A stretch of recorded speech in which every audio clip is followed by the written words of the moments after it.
for relationships. And I'm Anita Baturi, and with me are Heidi Mbang and his lovely wife Thelma. And my husband, Mr. Ainsley Baturi. Okay, so why are you laughing? Alright, this next lesson says finances are the problem. And he goes further to break it down and says parents don't want their daughters to go and suffer in a man's house. Bam. And guys are afraid of the amount of money required to acquire the materials on the list. The list has become so critical. Some parts of Nigeria, I don't know which other cultures do this, you have to pay a bride price, and then there's a list that you must buy. You must complete all the items on that list to fulfill the requirement to marry the lady. And some guys just can't afford it. I mean, they can take care of themselves and one other person, but how are they going to jump this list hurdle? Finance is a major challenge. What can young men and young women do? For me, I think this goes beyond the young men, and I think it speaks to families and it speaks to parents. I'm not for discarding culture.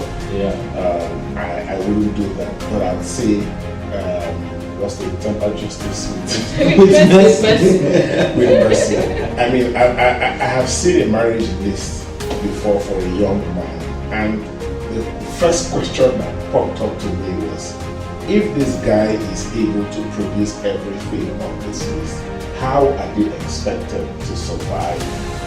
Because I knew where he worked and I knew his salary range. So I'm asking myself, if the guy is able to produce all this, what are they going to live with? So I think this doesn't speak to the men, it speaks to the families. Our daughters are not for sale, and like I said, I won't discard tradition because I believe that in Nigeria and in Africa, by extension, marriage is between families, and that's where the tradition comes in. But I think it's time for our parents to begin to look more into this list issue. It's time for our traditional, rulers, families to be able to look more into this thing, because where I'm from particularly, a lot of young girls are not married because the men cannot afford. So what you have is you have a lot of single mothers. You have a lot of single mothers because the men cannot afford the kind of list that given. So for this, I mean, the guys who have sent this out are right in saying they are scared of the list, because even till now you still see massive lists that run almost like the budget of the nation. So this particular question should issue should speak to the parents and those guys and the society at large. Let's reduce this thing so that the girls get married. Maybe we need a culture shift. Oh yeah, we do, without discarding the very essence of the culture. So. And a few tips if you are faced with this situation or dilemma. You can leverage some older relatives, right? Some elders in your family, and ask them to negotiate on your behalf, or you look for somebody you trust that you think can help to make the decision makers make some adjustments in your favor. So don't give up when you see the list. Don't just say I can't do it and walk away. Try to get some people to help you in negotiating and bring it down. Have the lady talk to her parents and say, Daddy, please, I want to marry. I was going to my husband I was to going to put there, to say it's not.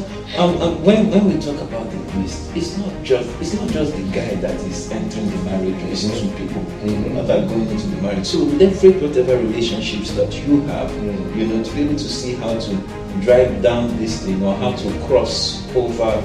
It's because that list issue is. And interestingly, it's even at a disadvantage to the parents of the lady.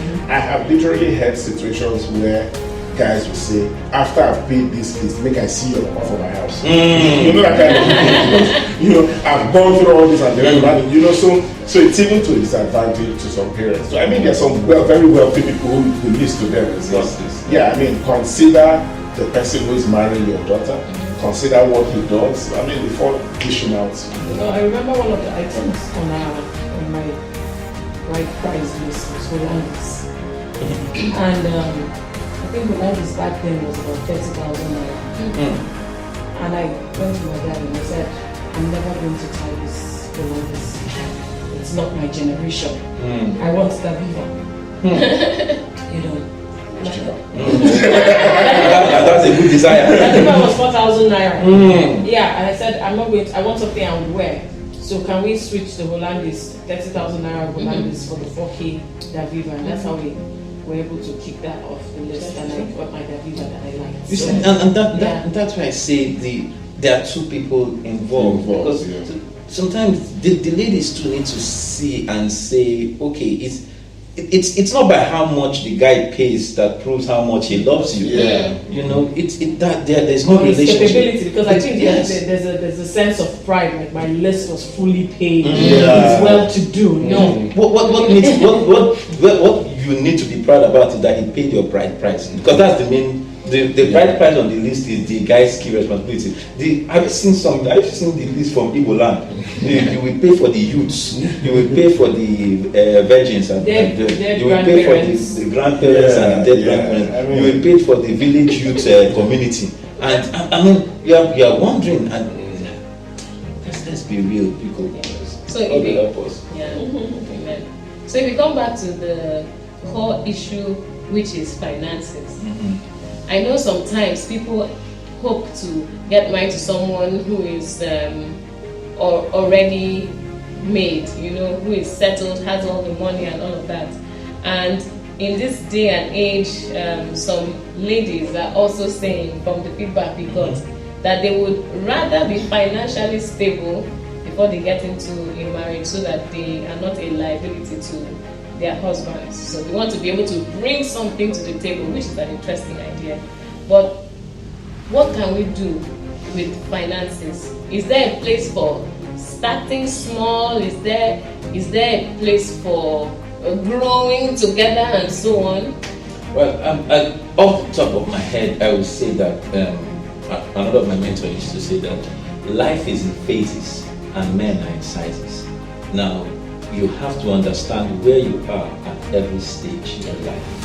Some ladies are already made, but they are not married. Now, if they are already set, there's nothing wrong with expecting that whichever man is coming already needs to also have his own side set, and then both of us can meet ourselves at that level. Nothing wrong with that expectation. Now, but if you're a lady that is, how do they put it, upcoming, you are upcoming, you have not reached there yet. Is it, in my mind, why do you realistically expect that, the person that must be coming must be somebody that is already set, in which case his wealth is going to be an answer to my problem? Nothing wrong with that expectation, but is it realistic? You have to ask yourself, and I would always say that you have to be true. You have to be true to yourself. Be realistic about your options, whatever they are. Understand where you are. Understand what your options are. And if you cannot find someone at your level, and you're looking for someone at the next level, also be ready to pay the price that comes with it. Because each phase and each level, there's a price to pay. So you have to be ready for whatever level you choose to hook up with. Pay the price, and I'm sure you'll be alright. I think we should put the concept of financial stability behind financial responsibility. I think for me, free tip for everyone out there, financial responsibility, because if someone is financially irresponsible, no matter what the person has in their hand, you can guarantee that the person will use it well. So, someone who is financially responsible with 10,000 naira is better off than an irresponsible person with 1 million naira. True. Anytime. Because the person will apply the right principles, Wow. which will enable the person spend right, save right, and Mhm. invest right. So no matter the seed the person has per time, they will grow it. Yeah. So you want to go for someone who's financially responsible. Yeah. Wherever you find that person, you can go to the bank with that person. What I would advise young men who are thinking finances as a problem, as an issue rather, when you look at it, this is what I think. If you earn enough to take care of yourself and one more person, I think you can get married. Even if it's not enough to buy the person a car, even if it's not enough to start in the 3-bedroom flat. Once it's enough to take care of the person, take care of yourself, and one more person, such that the person will not starve, you know, I think you can get married and then you both grow together.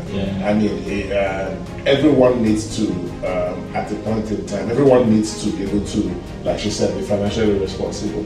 Even the guy getting married and the lady who he's getting married to. Because what's going to happen, what ideally should happen is that once the two of you get married, you start managing your finances as a family. You know, so financial responsibility has to come up in one of your pre-marriage discussions. Planning has to come up. Budgeting has to come up. No matter how much money you have, budgeting has to come up, because if you don't plan for your money, someone else will plan it for you. So once you can take, my advice to guys is, once you can take care of yourself and you can ensure that the person you're married is not going to go hungry, and you can put a roof over our head. It's not the size of the roof, it's just the fact that there's a roof. I think you can get married.